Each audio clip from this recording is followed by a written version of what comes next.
नमस्कार, आप देख रहे हैं बेगूसराय फ्रंट लाइन। इस वक्त मैं राजद कार्यालय में हूं। यहां पर हमारे बीच हैं राजद के जिला अध्यक्ष मोहित यादव।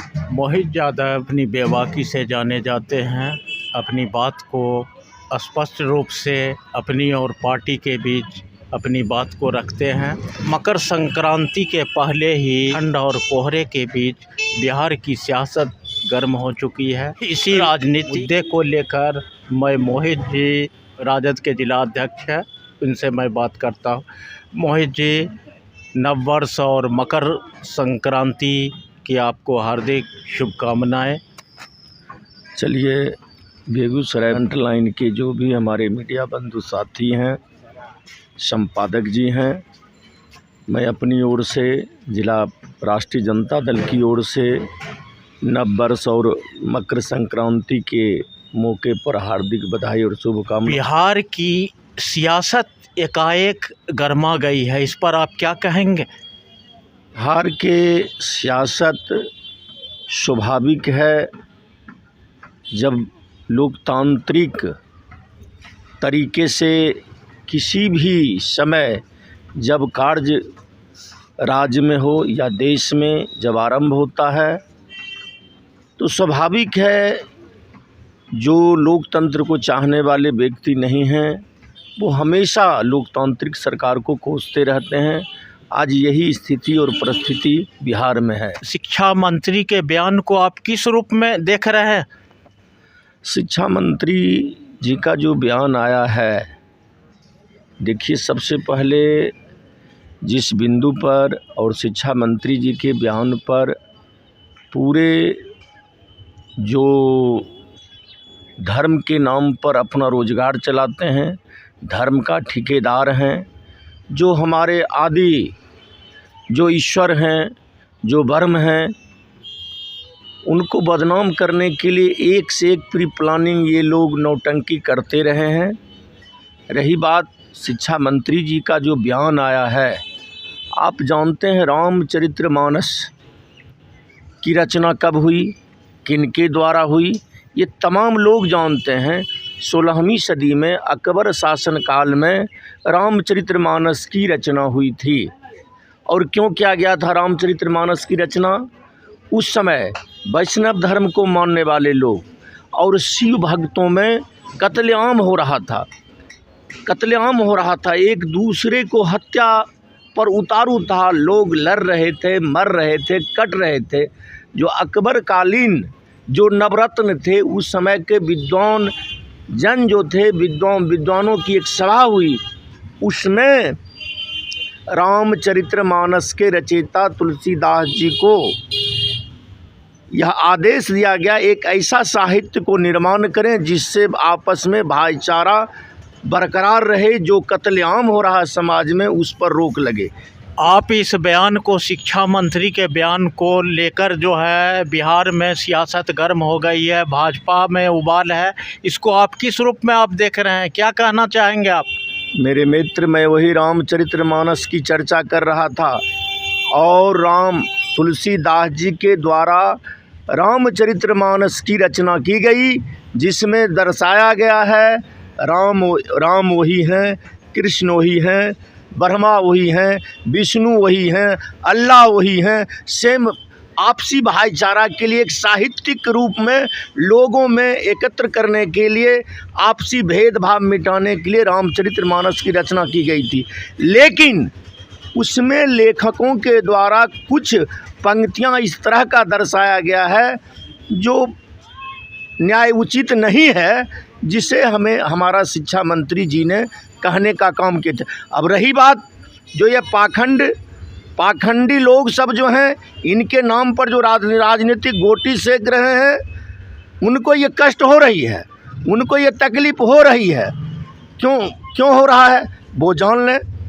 आप तमाम लोग अगर कोर्ट को मानते हैं, न्याय को मानते हैं, तो वर्ष 1973 में एक सुप्रीम कोर्ट का जजमेंट आया था, जो ललई सिंह यादव जी मुकदमा किए थे, उसमें जजमेंट आया था सुप्रीम कोर्ट से, रामचरितमानस एक काल्पनिक साहित्य है।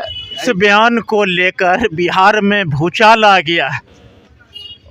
हम तो कहते हैं जो भगवान को बदनाम करने के लिए उनके नाम पर रोटी सेकने वाले को अत्यंत कष्ट हो रहा है, कारण उनका दुकानदारी बंद होने वाला है। जब सच्चाई लोग जान जाएगा उनका जो राजनीतिक दुकानदारी चल रही है। आप ये रामचरितमानस की चर्चा जो हमारे शिक्षा मंत्री जी कुछ पंक्ति कुछ जैसे कुछ खंड पर जो बोले हैं, यथार्थ है, लिखा हुआ है, लिखा हुआ बातों को उन्होंने कहा जो इस ढंग का विद्वान है। आप उनके बयान से सहमत हैं? एकदम उन्होंने जो बयान दिया है 100% सत्य है, 100% सत्य है।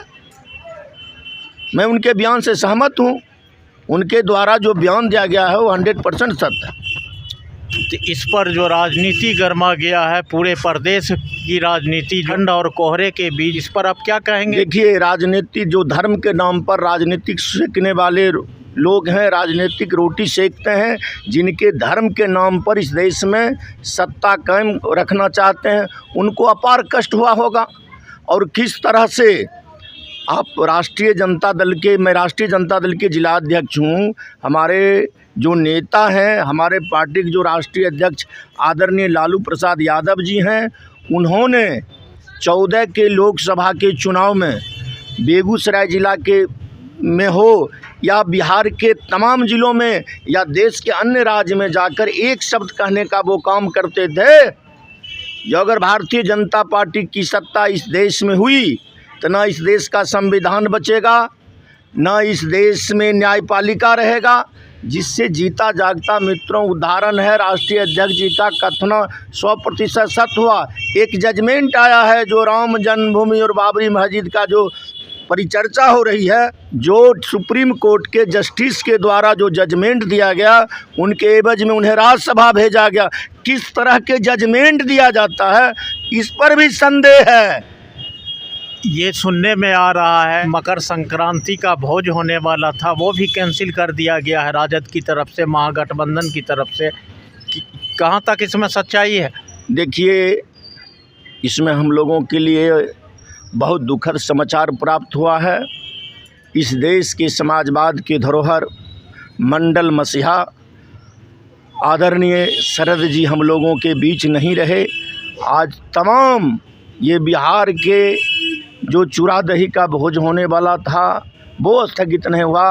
पूरे देश के समाजवादी जो नेता हैं, कार्यकर्ता हैं, उनके मृत्यु से हम लोग मर्माहत हैं।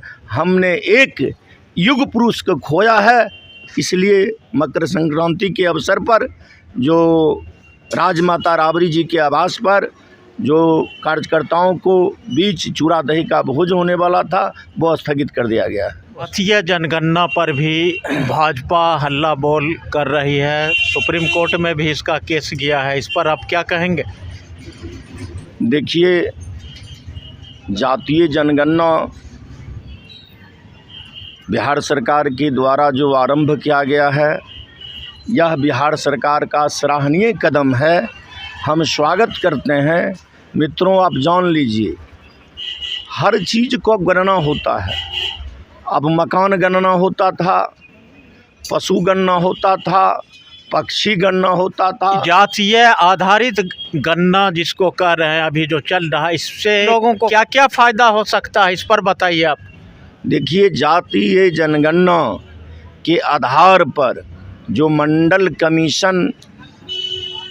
कमीशन है, जातीय आधार पर जो समाज में दबे कुचले लोग थे, जातीय आधार पर आरक्षण देकर उसे ऊपर उठाने को जो कार्य किया गया था, आज पुनः ज़रूरत आ पड़ी है। 1931 के बाद आज तक हमारे देश में जातीय जनगणना नहीं हुआ था। लंबे लड़ाई के बाद आदरणीय राष्ट्रीय अध्यक्ष जो हमारे लालू प्रसाद यादव जी हैं, उनके लंबे लड़ाई के उपरांत बिहार सरकार के द्वारा जातीय जनगणना कराया जा रहा है। और इससे स्पष्ट हो जाएगा कि बिहार में किस जाति के कितने लोग हैं, उनका आर्थिक स्थिति क्या है, जातीय उनका गणना माने जातीय जनसंख्या। भाजपा आरोप लगा रही है जो राजनीतिक फायदे के लिए ये जातीय गणना किया जा रहा है। भाजपा वाले जो आरोप लगाते हैं भाजपा वाले ये बात क्यों नहीं बोलते हैं?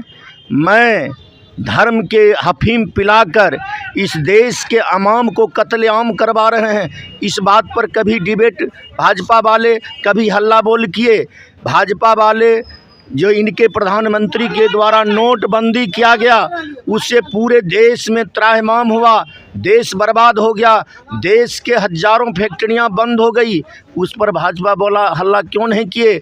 इनके भारतीय जनता पार्टी के चुनावी एजेंडा में था प्रत्येक वर्ष 2 करोड़ युवाओं की रोजगार देने का काम किया जाएगा, भारतीय जनता पार्टी की शासन होगी। क्यों नहीं इस पर वो हल्ला बोल रहे हैं? इन्हीं की सरकार है, दोबारा प्रधानमंत्री इस देश के नरेंद्र मोदी जी आरएसएस समर्थित प्रधानमंत्री हैं, क्यों नहीं 2 करोड़ युवाओं की रोजगार दिया गया? इस पर हल्ला क्यों नहीं बोलते हैं? एजेंडे में था हमारा देश का सीमा दुरुस्त हो जाएगा, सीमा सुरक्षा दुरुस्त हो जाएगा, बेरोजगारी दूर हो जाएगी, महंगाई दूर हो जाएगी। इस पर भाजपा वाले क्यों शर्म कर रहे हैं बोलने में? उनको क्यों शर्म आ रहा है? वो चाहते हैं इस हिंदुस्तान के नौजवानों को, अवाम को कत्लेआम करवा कर अयोध्या राम भूमि बाबरी मस्जिद की चर्चा करके लोगों को कत्लेआम करवाने का काम किए। उसके बाद आप एक ऐतिहासिक हमारा है आगरा का ताजमहल, उत्तेजो महल बदलाने का काम कर रहे हैं। पूरे हिंदुस्तान के नौजवानों को केवल धर्म के हफीम पिलाकर इस देश के नौजवानों अवाम को कत्लेआम करवाना चाहती है भारतीय जनता पार्टी के लोग। लेकिन जनता जाग चुकी है, नोटबंदी से, महंगाई से, बेरोजगारी से। भाजपा वाले के पास कोई एजेंडा है ही नहीं। अच्छा, जिला अध्यक्ष का चुनाव कब होगा? जिला अध्यक्ष का चुनाव तो हम लोगों का विधिवत जो होना था पंचायत से लेकर प्रखंड तक हो गया है। हम तमाम लोग जो बिहार के कार्यकर्ता हैं, नेता हैं, जिला अध्यक्ष का चुनाव कब होगा? तमाम लोग हम अपने राष्ट्रीय नेता लालू जी को अधिकृत कर दिए हैं। वो उनका जब इच्छा होगा, जिनको चाहेंगे उधर से मनोनीत करेंगे। हम लोग तमाम कार्यकर्ता, पार्टी के नेता उनके नाम अधिकृत कर दिए। आप भी उम्मीदवारी में है पुनः एक बार जिला अध्यक्ष बनने के? देखिए, हम तो ऑलरेडी जब तक कोई दूसरे साथी नहीं आते हैं तब तक हम जिला अध्यक्ष रूप में कार्य करने का पार्टी के नेता आदरणीय तेजस्वी प्रसाद यादव जी, राष्ट्रीय अध्यक्ष आदरणीय लालू प्रसाद यादव जी का निर्देश से हम काम करते रहेंगे। जिला अध्यक्ष के रूप में आज तक हम काम कर ही रहे हैं। हमसे बात कर रहे थे राजद के जिला अध्यक्ष मोहित यादव ने अभी जो राजनीतिक सरगर्मी बढ़ गई है, पारा चढ़ गया है, भारी शीतलहरी और कोहरे के बीच राजनीति उठा-पुठक चल रही है, इस पर इन्होंने विस्तृत ढंग से बताया। देखते रहिए बेगूसराय फ्रंटलाइन। मिलते हैं अगली वीडियो में।